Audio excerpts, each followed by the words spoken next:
What if I told you that the best investment you could ever make is in yourself? It's not stocks, real estate, or even the latest venture. It's definitely not crypto. It's in your growth, clarity, and emotional wealth. Today, I'll share why investing in yourself is the ultimate game changer and how it can transform every aspect of your life, just as it did for me. Think of this. Just like top athletes invest in their bodies and minds to reach their full potential, we, as corporate leaders, need to do the same. You are your greatest asset. Welcome to The Balanced Leader, hosted by Yan Dang, a leadership and life coach with over 20 years of corporate experience. Drawing from her journey as a former global finance leader and second-generation immigrant, Yan understands the unique challenges women face in male-dominated workplaces. Each episode offers insights on balancing masculine and feminine energies, mastering soft skills, and building emotional intelligence. Join us to transform frustration into empowerment and unlock your authentic leadership potential. Hey, podcast listeners. Today's episode is on the power of investing in yourself and how coaching can truly transform your life. This episode actually comes at a really timely moment for me because I started my journey with personal life coaching in 2015, really actually right on this mark. I think I maybe started it January of 2015, and it was a struggle. So I wanted to share a bit about what it was for me and how it totally transformed and changed my life, both personally and professionally. And then I want to dive into why this is so important for you to consider in your life, as you are the greatest asset of your life. So we're going to dive into all of that. But let me just start with who I was back in 2015. I actually had a pretty amazing life. I had come back to Chicago from living abroad for about 5 years. I spent 2 years in Singapore, and then 3 years before that in London, and then before that 5 years in New York City. So I was about 30 when I started my personal coaching journey, learning about myself. And I wanted to tell you that I was highly successful. I was actually really good at my job. I was always a good deliverer, and I was able to expertly use my technical abilities. And I think I had a fair amount of emotional intelligence. I had lots of friends, and the thing that was just not working in my life was not actually something professional. It was actually more personal. I had these long relationships that would just end in breakups, and they were super painful, and I felt like I never knew what was going on or how it hit me, and I was just at that point. So, I wanted to share that I had 2 really long relationships. One that started actually when I was in college, and I think I was a junior in college. It ended up actually, I moved to New York City to be with my boyfriend, who was going to school at the time in North Carolina. This relationship was really a defining moment for me. Of course, I was like 19 or 20 at the time, and I just didn't really have a strong sense of self. I knew things that I liked, but I hadn't been in a relationship. And when that relationship ended, I was like, had a lot of learnings, had my own personal transformation, but never actually got coaching around any of it. But I know I was feeling lots of emotions. And of course, like anybody, you want to avoid your emotions because they feel like they're too much. Like sometimes people feel like they're literally going to die, right? Especially if it's like your first big heartbreak. And so I ended up moving to London, and I was dating for a year, and then I met this other guy. I was like, it's going to be more intentional and all these types of things. All these sort of promises that I made myself because I was like, I'm going to figure it out. I'm somebody who can figure things out. So I had this relationship, and he was a British guy. We ended up moving to Singapore together. Lots of really exciting, fun memories, but it ended up the same way. I was very shocked when it happened. It was about 5 years into our relationship, I think at the time. So then it was, I'm basically so many years of relationship experience. And I, again, felt just floored by it. I was like, what is going on? I actually had this whole plan. Me and him were going to take a year off and travel around the world and then move back to the US. We were going to start our life in San Francisco and hopefully start a family. Well, about a month before, all of our travel plans, he came to me and was like, I'm just not feeling this. And I was really upset, very heartbroken, didn't know how to deal with it. And at the time, I just remember being like, I don't know how to deal with this. And I decided to go back to Chicago. And I remember specifically, he was like, why don't you try to stay and we can try to work this out? And I was like, listen, I know my skill set and I don't know how to figure out this. I don't know what's wrong. I don't know how to make it right. So the only way that I will stay and work on this relationship is if we get therapy or counseling or coaching or something. Cause I was like, I don't know. So I was self-aware enough in myself to know like, I don't know what to do about this. And I'm not about to, put everything in my life on hold to figure it out without some expert support. And so he was not into that. And so it kind of gave me peace to know like, okay, so he's not willing to take that next step with me. And so it gave me clarity to move. I was still having lots of upsetting feelings. And around the same time, my brother had been doing a lot of his own personal coaching, 2 of my brothers actually.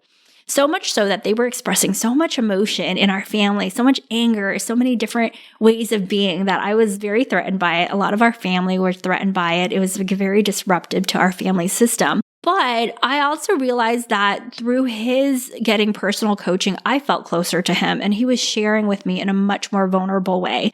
And, I always thought I was very emotionally intelligent, but the more that I was kind of learning about this and the more he invited me into his sort of coaching group, the more I was like, maybe there's something to learn here. But I want to share it with you because I think a lot of women will relate to this. I remember I did a whole weekend and I remember there was a point in the second day of the weekend and I was like, either I am going to open myself up to the possibility of this coaching working for me and learning about myself and really diving in deeply, or I'm going to sit here and judge everyone and feel like they all drink the Kool-Aid and be super skeptical.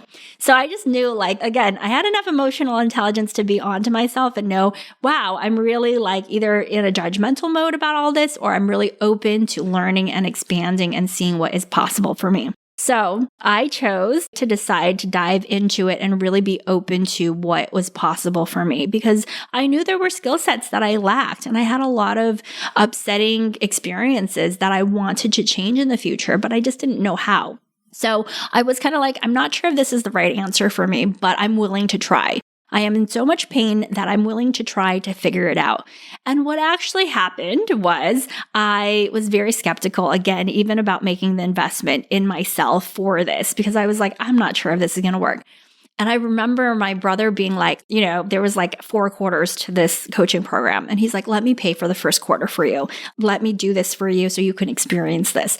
I was so touched by that. I was so touched that he was willing. And at this point, I was making more money than him in my career versus him. He's my older brother, but just where my career led me in finance and those types of things, my brain kind of stopped and was like, what? You're willing to do this for me? And then I also had this question for myself of like, why aren't you willing to do this for yourself? Like, why are you not willing to invest? And I realized for me, it was my skepticism and my fear of commitment. And so I actually talked to the coaching people about like different payment plans. And somebody was like, why don't you just pay month to month and see how it goes? And, put your toe in the water. And then, if you get a lot out of it, you stick with it. If you don't, you can just stop. And so this always helps me to know that it's not all or nothing because it just helps me want to try things out without feeling like I'm heavily committed to something. And what actually ended up happening was I started this coaching and I basically kept going in these different programs and learning so much about myself. And when I look back, it was a pivotal moment for me. I was in my 30s figuring out my personal life, But as I was working on myself, as I was getting this coaching, it deeply impacted me fully as a person. And I told you, I was already successful at work, but this made me even more successful. People started not noticing me just for my technical expertise, but for my ability to take a risk, for my emotional intelligence, for so many things that just started changing because I was working on myself as a full person. And what ended up happening is, like, if I look now, it's 2025, and I actually haven't done all of the math, but I'm pretty sure I've spent around $300,000 on coaching. and here's what I have to say about this, because some people might look at that number and be like, that is crazy. That's crazy.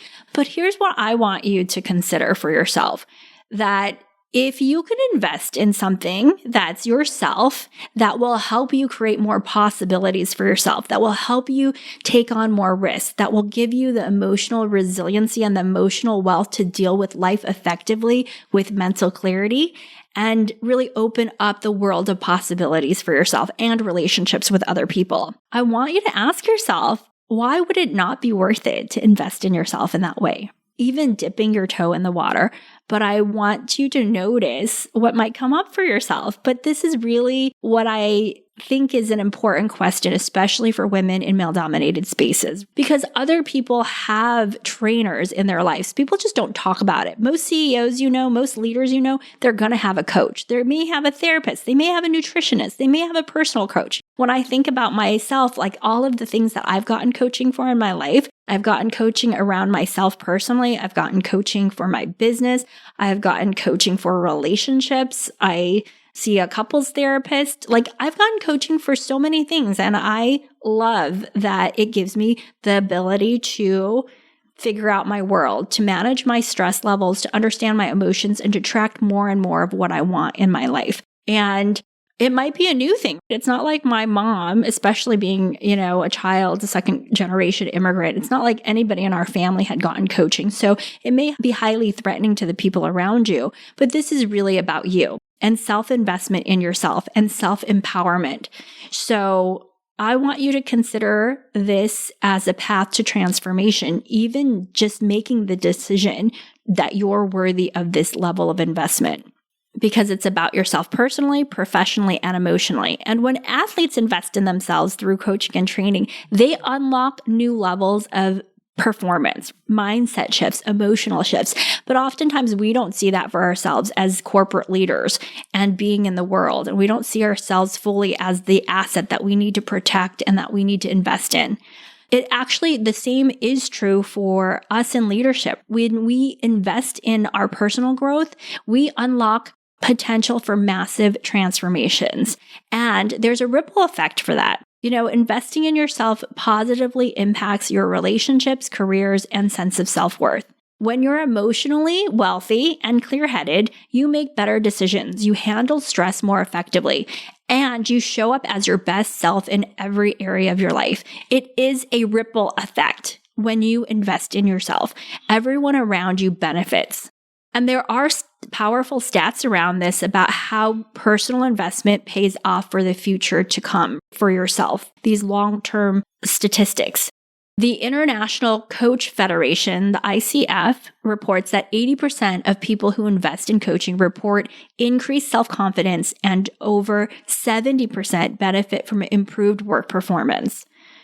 Investing in yourself isn't just a one-time deal. Just like athletes build strength and endurance over time, the benefits of investing in yourself compound over the years. And really thinking about this as you investing in the possibilities for yourself to come. When I look back and I think about the investments that I made back in 2015, I remember being like, that's a lot of money. But actually now, being on the other side of it, I'm like, I would have paid double. I would have paid triple, knowing the life that I've been able to create for myself, knowing the partner that I was able to attract, knowing the relationships that I was able to create, knowing how different my life is in this, I almost feel like I was living in 2D for a long time because I didn't have this relationship with my emotions and deep connections with other people because I wasn't able to connect with myself in that way. And now I really feel like I have a very full and alive life. And that wouldn't have been possible if I didn't choose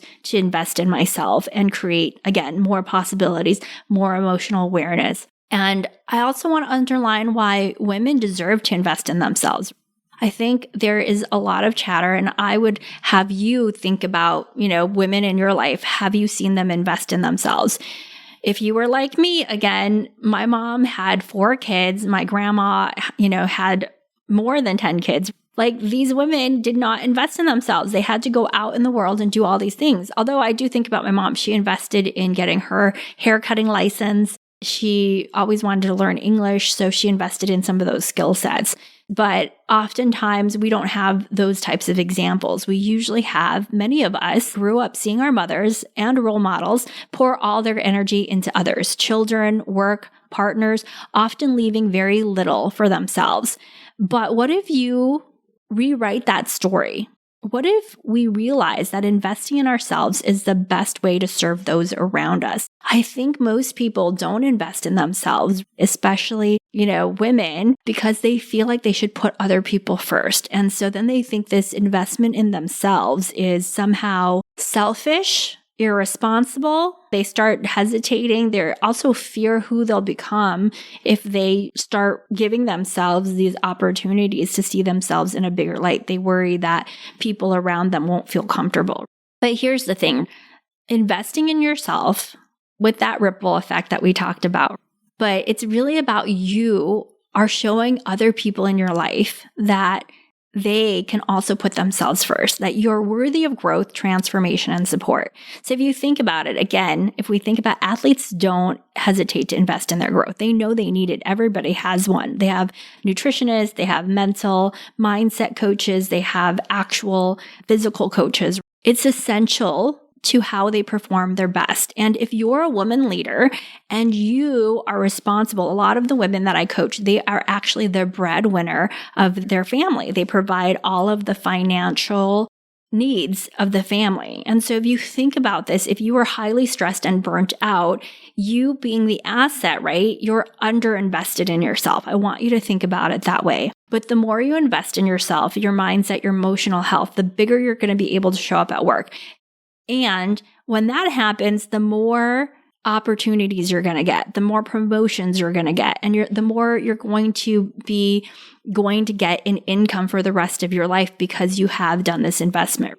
So it's really about you believing in your potential to grow and thrive and using this investment as a way to, again, create even more stability and more generational wealth for your family. But I want you to notice that's a big mindset shift for women, because oftentimes they're like, no, I need to use this money. Like, a lot of women that I coach, they're like, we have all this money for private school for our kids. And I'm like, yes, but what about you? What about you being somebody who is role modeling for their kids what it's like to really thrive at work, to feel energized by work, to feel really empowered? What about you showing up happy and excited to be in your life, not just sacrificing, not just giving your kid everything that they need because you want the best for them, but you're not giving it to yourself. And they see their mom as somebody who's overworked, stressed, and highly anxious. I want you to know that is not a reality you have to live in if that's something that you're experiencing.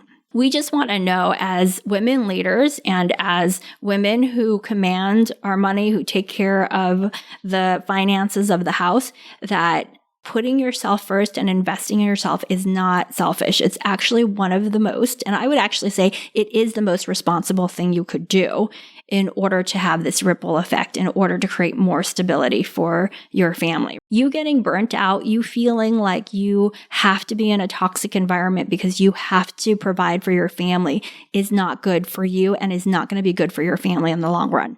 So really thinking about it this way, because there are very strong cultural limiting beliefs and just limiting beliefs that we have. Women hold themselves back. They don't invest in themselves because they feel like they have that imposter syndrome, that self-doubt, or that feeling that they just don't deserve it.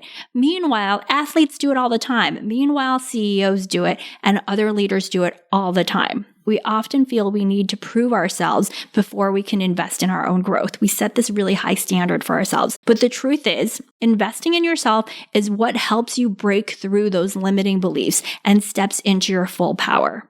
I think a lot of times people are like, I need to try it on my own. I'm going to figure it out myself. It's almost like, I don't know, women are putting this like high standard for themselves versus being like, I'm going to choose to be somebody who's going to get these results. I'm going to choose to be someone who enters in a coaching or whatever program, and I'm going to choose to get the most out of it for me and be really decisive and be really methodical and be really focused on their own growth and be super intentional. It is deciding who you are when you decide to invest in yourself. You decide your worth. You decide your empowerment. I also have a lot of women who come to me and say, listen, I love what you have to say. I think I could learn so much, but let me go see if my company will pay for it. And here's what I want to say about that. I'm always like, this is great. If you want to go ask your company, I always empower my clients to ask for things, and this is part of it. But what I don't want my clients to do is to put their own empowerment, their own ability to invest in themselves and to take care of themselves in the hands of someone else. So what happens a lot of times is women get super excited and then they go ask their boss. And their boss, says, hey, this sounds really like great, but we have budget cuts and we can't fund this. And so as a woman leader, you can either say, okay, great, you can't fund this, but this is so important for me to get these results, to take care of myself, to invest in myself, then I will go ahead and do that. But I want you to know that this is rare. A lot of women don't do that. They end up saying, well, the company is not paying for it. They end up feeling resentful to the company. They end up feeling like they're stuck. But that's a choice. I just want to underline the power in that choice. And I also coach my clients, like it's super powerful to go to your boss and say, listen, and this is what I used to do. I would go to my bosses and literally say to them like, hey, I am going to do this coaching program because I know how I could personally benefit, but also how the company could benefit it. And I would give them reasons of how the company would benefit, but I would also share with them, I so strongly believe in this that I will pay for it myself if you guys aren't willing to. There is just this like subtle piece of like you putting yourself on the line. You saying this is so important. I've done the due diligence. I'm personally going to invest because I personally believe I'm going to grow from this and that I'm going to get the return on investment for this. Versus again, going back to the company and saying, listen, will you invest in me? Will you put your money up front? And oftentimes people will say like, no, we just don't have the budget for it. And it's actually not personal. But what ends up happening is you either can choose to feel disempowered or you can empower yourself. This is really the difference between self-empowerment and expecting others to empower you. You can take the reins of your life and invest in yourself. The other thing people do, well, sometimes it will be like, let me ask people in my life. Because again, if you don't feel like you're worth it and you want other people to give you permission, maybe it's your husband, maybe it's your aunts, maybe it's somebody in your life that you really trust, a mentor. You just want to notice where you're not choosing yourself and where you're not being that decisive person in your life to say, I know what I need. I know what hits me. I can trust myself to make this decision. I trust myself to get the results. So just notice that for yourself. And obviously at the very beginning of my coaching journey, like I told you, I was highly skeptical. But what I can tell you is I looked around at my brother and how much he grew. And I looked around at other people and their ability to express emotion and their ability to bounce back quickly. And I said, I want that. I want that skill for me. And I'm worth it. I'm worth investing in that for myself. So again, these are things that you want to be thinking about because these are some of the limiting beliefs that can really hold you back from having this personal transformation.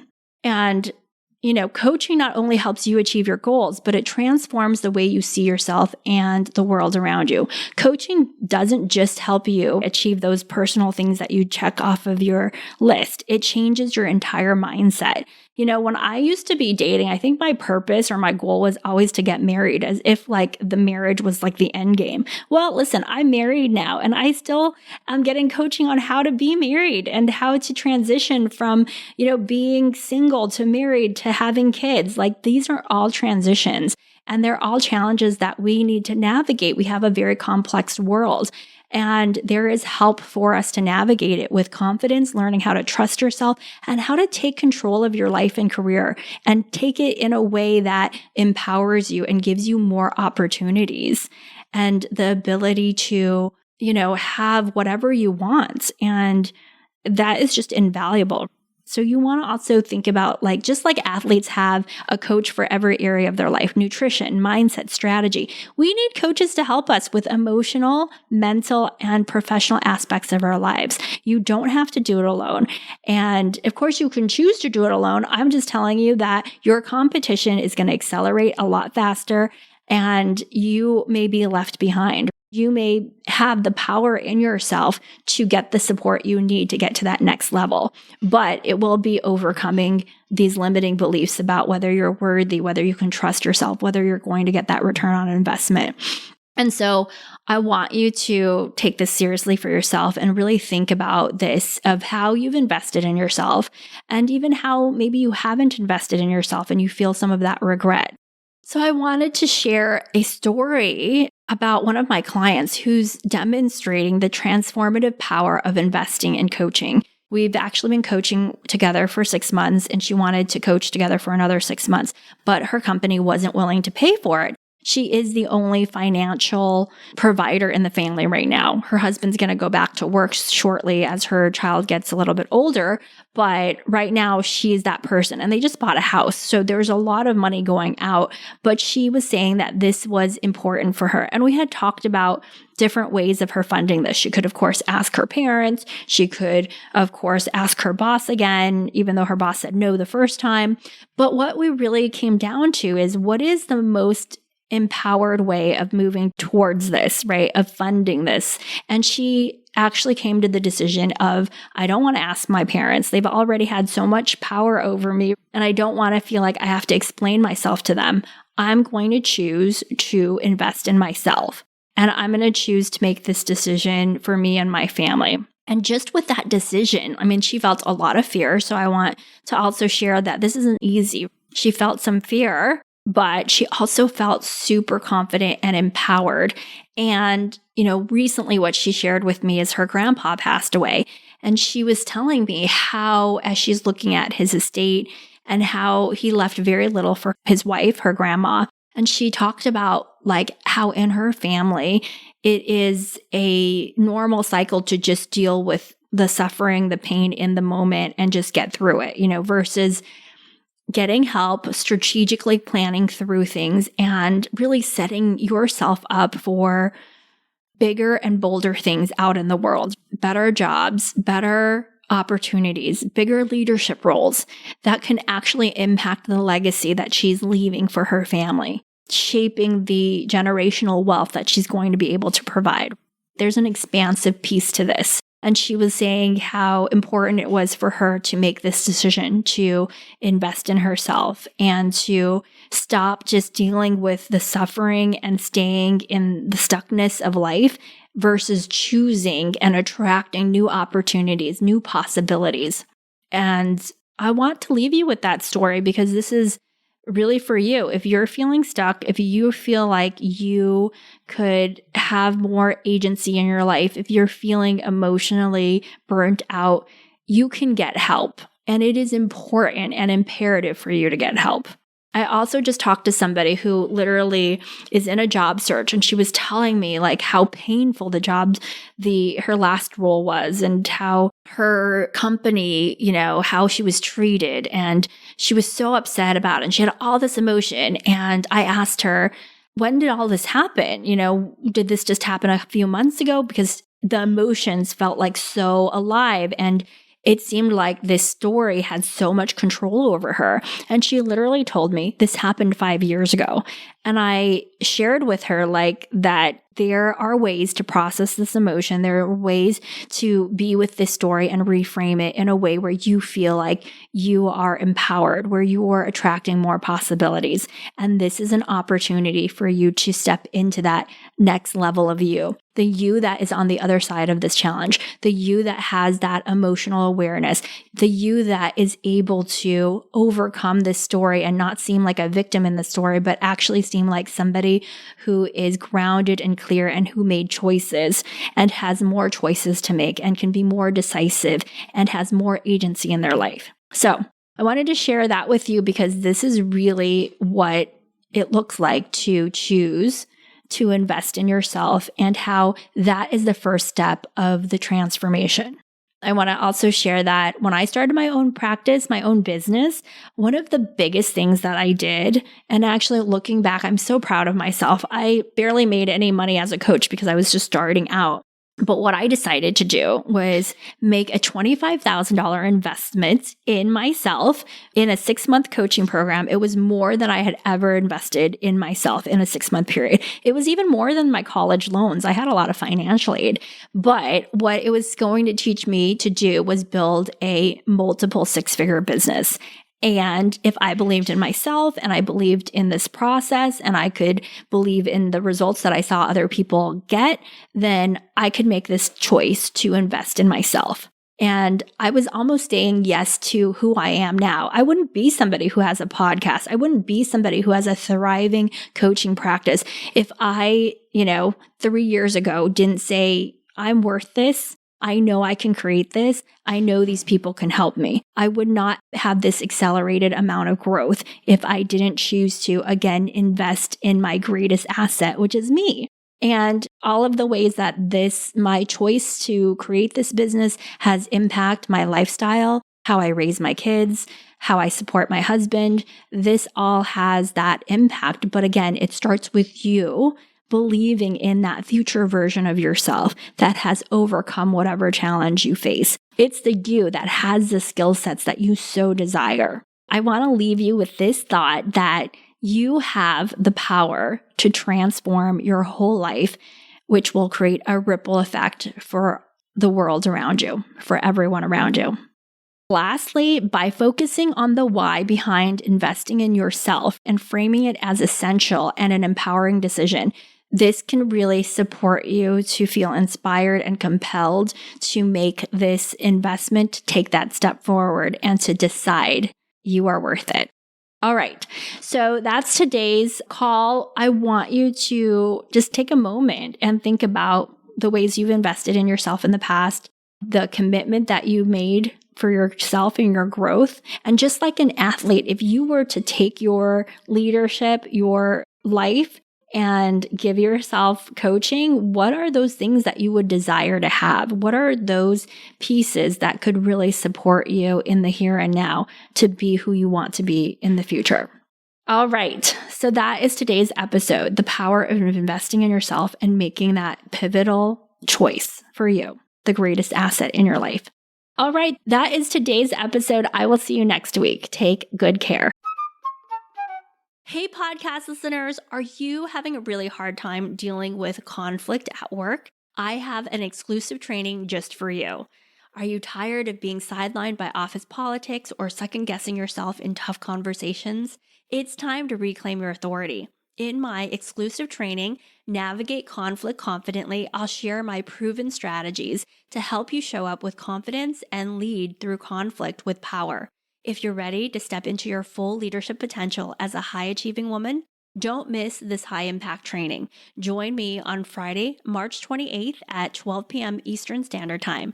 Reserve your spot today at www.aspire-coaching.co, that's co/conflict. I'll see you there. Thank you for being a part of the Balanced Leader community. We hope you found today's episode inspiring and actionable.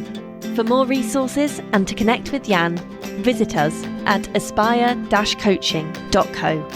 Until next time, keep leading with confidence and purpose.